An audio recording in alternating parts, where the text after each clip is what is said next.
Hello everyone. आज हम लोग हमने एक वीडियो पहले बनाया था difference between classical realism and neo realism, उसका ये सेकंड पार्ट है ना। उसमें मैंने कुछ पॉइंट्स 8 पॉइंट्स थे जो मैंने उसमें डिस्कस किए थे। अब इसमें 1-2 पॉइंट हैं, इनको हम लोग थोड़ा सा और, ये पॉइंट्स बड़े हैं तो थोड़ा सा और इनको हम समझते हैं, तो उससे हमें जो डिफरेंशिएशन है between classical realism and neo realism, तो वो हमें बिल्कुल समझ में आ जाएगा। देखिए अब इसमें क्या है, ये जैसे बड़ा पॉइंट है, इसको देखिए। In realism since the focus is power is more on gaining power. यहाँ पे क्या है, रियलिज्म में मतलब हकीकत, रियल क्या होता है, जो आपके सामने सच जो हमें दिख रहा है, उसमें क्या होता है, शक्ति को अर्जित करने की जो है वो उस शक्ति को अर्जित करने पे ज़्यादा हमारा एम्फेसिस होता है।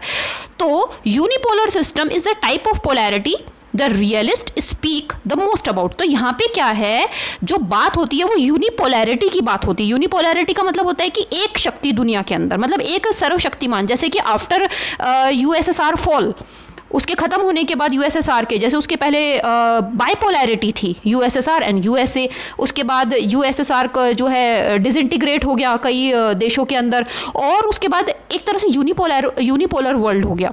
अमेरिका जो था वो सर्वशक्तिमान हो गया, राइट। तो इस पे क्या फोकस जो है वो यूनिपोलैरिटी पे होता है। इन अ यूनिपोलर सिस्टम, आगे देखिए इसी में, in a unipolar system there is only one great power. एक ही जो है, एक जो देश है वो ज़्यादा शक्तिशाली होता है। So to balance the power, उस पावर को बैलेंस करने के लिए in international system all other countries have to come together to equal the power of the one great power. तो यहाँ पे होता क्या है, इस शक्ति के बैलेंस करने को, क्योंकि एक क्या है सर्वशक्तिशाली देश है तो उसकी बाकी सब उसके नीचे हो गए ना, तो उनको करने के लिए क्या है, एक जो दूसरे देश है वो एक कोएलिशन टाइप बनाने की कोशिश करते हैं, है ना, जिससे कि वो जो शक्ति का संतुलन है वो हमेशा के लिए, मतलब वो क्या है, बैलेंस हो जाए, शक्ति संतुलन बन जाए एक्चुअली, राइट। अब इधर देखिए, इन नियो रियलिज्म, इसमें क्या होता है, bipolar system is the most stable system according to neo realist. जो रियलिस्ट हैं वो यूनिपोलैरिटी की बात करते हैं, लेकिन उसको बैलेंस करने के लिए अदर उसकी भी बात करते हैं कि कुछ जो अन्य देश हैं, जो और देश हैं, वो एक तरीके से मिलते हैं जिससे कि एक बैलेंस स्थापित हो सके।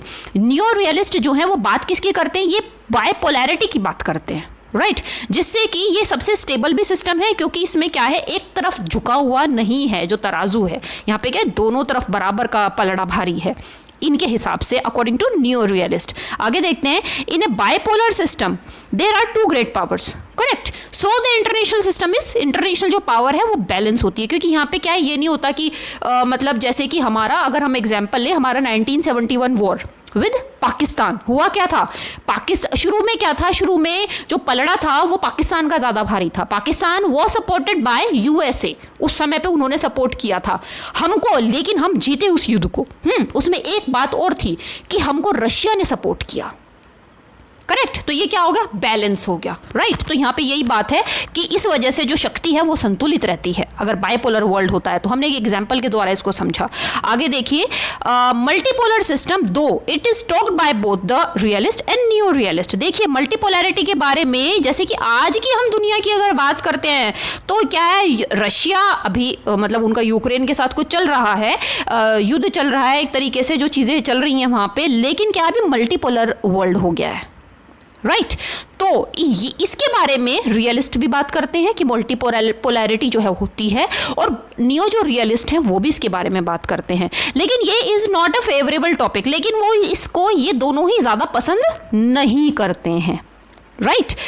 दैट इज, क्या कारण है इसका, because it means there are more power. होगा क्या कि अगर मल्टीपोलैरिटी होती है तो उससे क्या बहुत सारी शक्तियां हो जाएंगी, देन 2 ग्रेट पावर्स, है ना। नियो रियलिस्ट के हिसाब से क्या 2 शक्तियां हो तो ज़्यादा महत्वपूर्ण है, और 2 होंगी तो बैलेंस करना ज़्यादा आसान होगा, ठीक है। इन सच ए सिचुएशन, अगर इस तरह की सिचुएशन होती है कि मल्टीपोलैरिटी बहुत सारी पावर्स हो जाती हैं, तो balancing power can be a great problem. अगर एक शक्तिशाली है तो उसको कुछ लोग मिलके, कुछ लोग देश मिलके उसको जो है मतलब शक्ति को बैलेंस करने की कोशिश कर सकते हैं। अगर 2 शक्तियां हैं तो भी बैलेंस हो गया, है ना, उसका एक तरीके से सिक्का नहीं चलेगा कि भाई हाँ मेरी मर्जी से सब कुछ हो रहा है। लेकिन अगर बहुत सारी शक्तियां हो गई तो वापस से क्या होगा कि लट सबके हाथ में, वापस से झगड़ा कभी भी हो सकता है ना। तो इसको भी बैलेंस करना मुश्किल हो जाता है, राइट। अब देखिए, अब हैंस मॉर्गेन्थो, ये क्लासिकल रियलिज्म जो है उसके बहुत बड़े एक तरीके से थिंकर हैं, और एक केनेथ वॉल्ट्ज, इनका नाम आता है नियो रियलिज्म के साथ में। इनकी क्या सोच है, इन्होंने किस तरीके से जो रियलिज्म है और नियो रियलिज्म है इसमें सपोर्ट किया, इसको समझते हैं। देखिए बेसिक जो बात होती है वो ये होती है कि विल टू पावर, एक तरह से जो शक्ति है वो उसकी इच्छा, और स्ट्रगल फॉर पावर, एक तब आपकी मतलब दृढ़ इच्छा होनी चाहिए कि हमें शक्ति चाहिए, और फिर उस शक्ति को लेने के लिए जो स्ट्रगल होता है, ठीक है, ये मेन मोटिवेटर होता है पॉलिटिकल लाइफ के अंदर, according to Hans Morgenthau, right. इसके साथ में ये जो है will to power, struggle for power, right, इसके साथ में इन्होंने कुछ और मुद्दों पे भी बात करी है, जैसे कि नेशनलिज्म। विल भी हो, स्ट्रगल भी हो, है ना, हमारे पास इच्छा शक्ति भी है और हम उसको पाने के लिए, हमारा शक्ति को पाने के लिए हम स्ट्रगल भी कर रहे हैं, लेकिन उसमें नेशनलिज्म की भी बहुत इंपॉर्टेंस होती है। राष्ट्रवाद जो है, जैसे कि आज के समय हम बात करें कि राष्ट्रवाद की एक अलग ही लहर है देश के अंदर, और जिस वजह से हम ये कह सकते हैं कि इंडिया जो है वो एक नई शक्ति के रूप में विश्व पटल पर उभर रहा है, करेक्ट। उसके बाद आती है आइडियोलॉजीज़ की बात, किस प्रकार की उस देश के अंदर सोच है, किस प्रकार की जो है थॉट प्रोसेस चल रहा है। इंपीरियलिज्म की भी इंपॉर्टेंस होती है ना। इंपीरियलिज्म मतलब शक्ति जो है, जैसे यूके, ब्रिटेन ने बहुत सारे देशों को जो है अपने अधीन गुलाम बनाया, ठीक है, तो ये क्या था, विल थी, स्ट्रगल था, मतलब उन्होंने करा इस चीज़ के लिए। और उसके बाद इंपीरियलिज्म जो है उसने भी बहुत बड़ा रोल प्ले करा, जिस वजह से ये कहा गया कि यूके इस तरीके से है कि उनका सूरज कभी भी ढलता नहीं है, क्योंकि कहीं ना कहीं ऐसा होता है कि जहाँ पे सूरज उग रहा है वहाँ पे उनका आधिपत्य होता है, करेक्ट। उसके बाद आता है, या फिर आज के समय में हम इसको एक अलग तरीके से समझ सकते हैं, चाइना, उसकी एक्सपेंशनिस्ट पॉलिसी, जैसे उसका तिब्बत में है, वो क्या है, वो भी एक तरीके से इंपीरियलिज्म ही कहा जाएगा, राइट। उसके बाद आता है डिप्लोमेसी। हम डिप्लोमेसी के द्वारा किस तरीके से चीज़ों को समझते हैं, जैसे कि अभी क्या है, India is playing an important role in world scenario. USSR कहता है, रशिया जो है, रशिया का भी बहुत अच्छा दोस्त है, और उधर यूक्रेन का भी बहुत अच्छा दोस्त है। डिप्लोमेसी की बात हो गई। पॉपुलर सपोर्ट, जिस तरीके से मोदी जी को भारत के अंदर और विदेशों में पॉपुलर सपोर्ट है, ये भी एक प्रकार की एक तरीके से शक्ति का रोल प्ले करता है।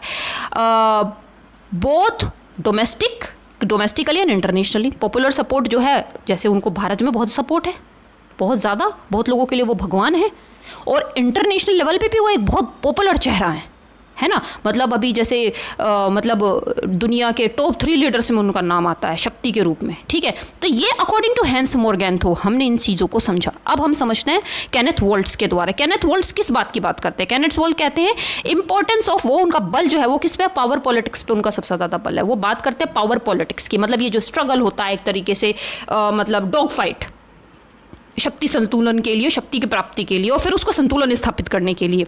इसके साथ में plus centrality of the state, वो जो राज्य है जो है उसकी स्थिति, उसकी यहाँ पे लीडरशिप और उसकी स्ट्रेटेजिक क्या इंपॉर्टेंस है, right. Plus self help nature of international dream, ठीक है। मतलब जब देश, जैसे कि अभी हम इसका एग्जाम्पल लेते हैं, जैसे मैंने कुछ और वीडियोस में भी इसका एग्जाम्पल दिया है, यूक्रेन के ऊपर रशिया ने युद्ध किया। बहुत सारे लोग जो हैं इस चीज़ को अपोज कर रहे हैं, कुछ लोग इसको फेवर कर रहे हैं, ठीक है। लेकिन उसके पीछे क्या है, उसके पीछे कुछ सालों का, या ये कह लीजिए कुछ दशकों का एक घड़ा था जो रशिया का भर गया। नेटो की जो उसकी एक्सपेंशनिस्ट पॉलिसी कह लो, या अपनी एक्सपेंशनिस्ट भी हम कह सकते हैं कि अपने कुछ देशों को अपने में मिलाना, और रशिया को ये लगा कि ये तो बिल्कुल मेरे गेट तक पहुंच गया नाटो जो है, राइट। तो सेल्फ हेल्प जो होती है, जिसे कहते हैं ना कि भगवान भी उसकी मदद करते हैं जो स्वयं की मदद करते हैं, तो self help nature of international dream, इस तरीके की परिस्थिति अपने आप निर्माण हो जाता है उनका, जिससे कि जो शक्ति का संतुलन है उसको बनाने में मदद मिलती है, राइट। इन 3 चीज़ों पे उन्होंने बहुत बातें करी हैं, लेकिन उन्होंने डोमेस्टिक स्फेयर पे कुछ नहीं बोला है। डोमेस्टिक स्फेयर पे बोला किसने? हैंस मोरगैंथो ने बोला है। केनेथ वोल्ट्स ने डोमेस्टिक स्फेयर किस तरीके से इंटरनेशनल पॉलिटिक्स को प्रभावित करता है, इसके बारे में उन्होंने कोई बातें नहीं की हैं, राइट। तो देखिए ये हमारा जो टॉपिक था, difference between classical realism and new realism, यहाँ पे खत्म हो जाता है। और इसके में मैं और भी कुछ वीडियोस बनाऊंगी, क्योंकि रियलिज्म जो है ये बहुत बड़ा टॉपिक है इंटरनेशनल रिलेशंस का, तो इस पे मैं और कुछ वीडियोस और भी बनाऊंगी, तो जिससे आपको ये पूरा टॉपिक जो है ये बहुत इंपॉर्टेंट टॉपिक है इंटरनेशनल रिलेशंस में PSIR के अंदर, और ये आपको बिल्कुल क्लियर हो जाएगा। तो आई होप आज की वीडियो की बात करें तो आपको ये समझ में आया होगा। कोई प्रॉब्लम हो या कोई आपकी क्वेरी हो तो आप लोग जो है कमेंट सेक्शन में पूछ सकते हैं, ठीक है। Thank you so much for watching, take care of yourself.